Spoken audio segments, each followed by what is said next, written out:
पीछे आप लोग दोहराइए, एक हाथ आगे कीजिए, राइट हैंड, और जिस तरह से हम लोग प्रतिज्ञा लेते हैं उस तरह से पूरे होश और आवाज में आप लोग मेरे पीछे पीछे ये दोहराइए। मैं ब्रह्मा विष्णु और महेश को कभी ईश्वर नहीं मानूंगा और ना ही उनकी पूजा करूंगा। मैं राम और कृष्ण को ईश्वर नहीं मानूंगा और न ही उनकी पूजा करूंगा।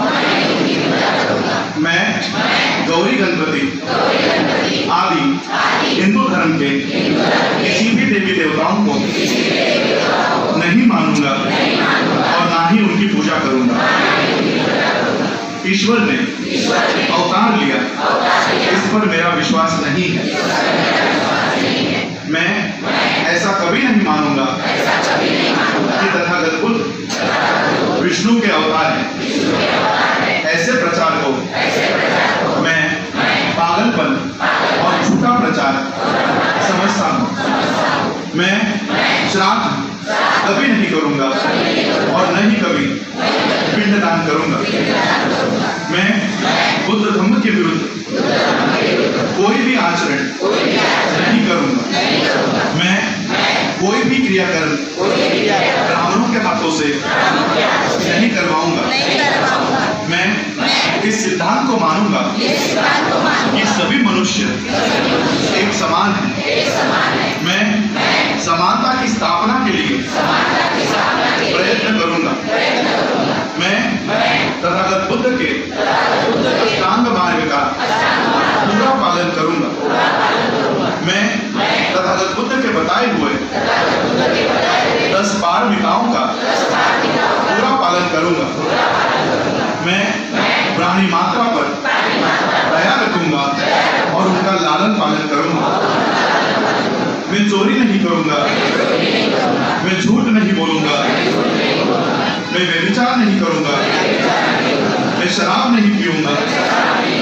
मैं अपने जीवन को बुद्ध धर्म के 3 तत्वों के अर्थात ज्ञान, शील और करुणा पर ढालने का प्रयत्न करूंगा।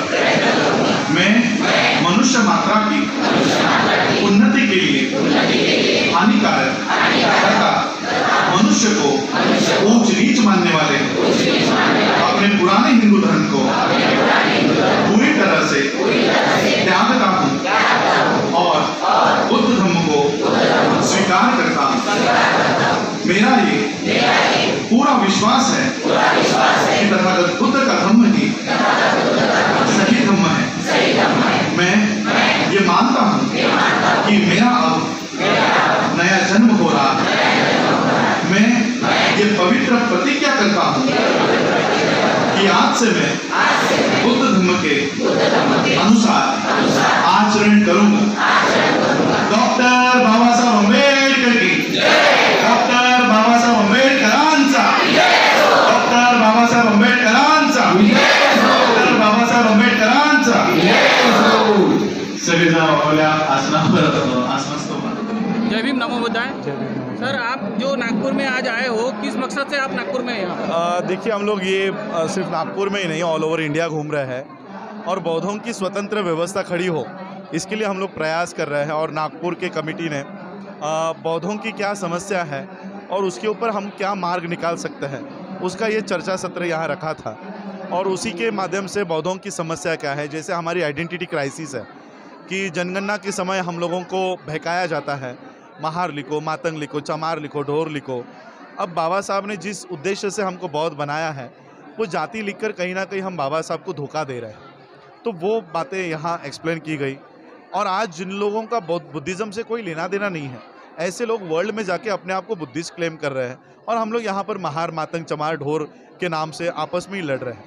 ये बताया। उसके बाद हमारी बैंकिंग सिस्टम होनी चाहिए। बाबा साहब के प्रॉब्लम ऑफ रुपी पर आरबीआई खड़ा है। उस प्रॉब्लम ऑफ रुपी को 100 ईयर्स पूरे हो गए, लेकिन आज भी उसमें हमारा रिप्रेजेंटेशन ज़ीरो है।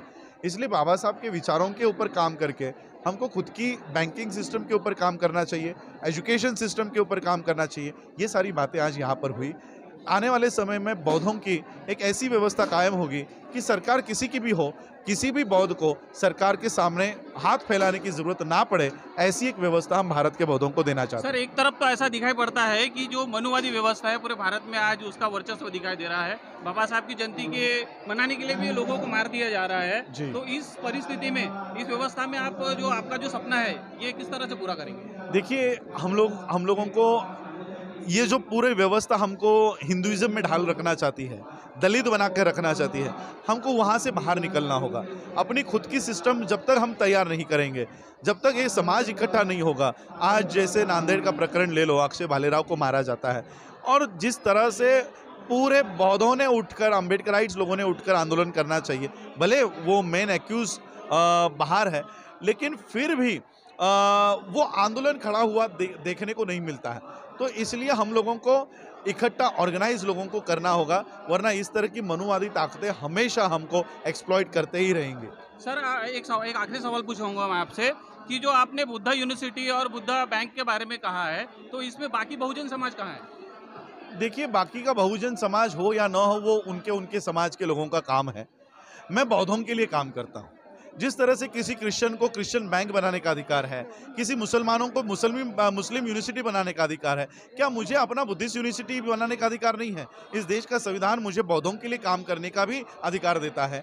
मैं बहुजन भी हूँ, उसके साथ साथ मैं बुद्धिस्ट भी हूँ, और इसलिए बाबा साहब के बुद्धिस्ट मूवमेंट को खड़ा करना भी मेरा कर्तव्य है, और वो काम मैं कर रहा हूँ। सर, बाबा साहब ने कहा था मैं इस देश को बुद्धमय करूँगा, तो आपका जो ये संगठन है बौद्ध महासभा, तो ये कहाँ तक पहुँच पाया है अभी तक? देखिए, इसलिए हम लोग एजुकेशन को इम्पोर्टेंस दे रहे हैं, यूनिवर्सिटीज़ को इम्पोर्टेंस दे रहे हैं कि जब तक हमारा एजुकेशन सिस्टम ना हो, तब तक SC, ST, OBC, माइनॉरिटीज़ के बच्चों को बुद्धिज़्म के बारे में पता ही नहीं चलेगा। आप कितना भी 0.6% के लोगों को बुद्धिज़्म समझाओ, हम लोग उसको 1% में नहीं कन्वर्ट कर पाएंगे। और इसलिए एजुकेशन सिस्टम के माध्यम से जो आज RSS ने अपने हाथ में ले लिया है, वो बौद्धों के बच्चों को हिंदू बना रहे हैं। तो हमारा एजुकेशन सिस्टम हो जहां पर हम पूरे देश के बच्चों को बुद्धिज्म से इंट्रोड्यूस करा सकें। सर, आप नई संसद के बारे में क्या बोलना चाहेंगे? देखिए, ये जो नई संसद है, ये नई संसद पूरी तरह से मनुस्मृति के ऊपर आधारित है। वो संसद संविधान के ऊपर नहीं चलेगा। वहाँ पर सेंगोल नाम का राजदंड आ चुका है, संविधान हट चुका है। ये इस बात का इंडिकेटर है कि नई संसद नए मनुस्मृति को फिर से रिवाइव करने का कार्यक्रम है। Thank you sir.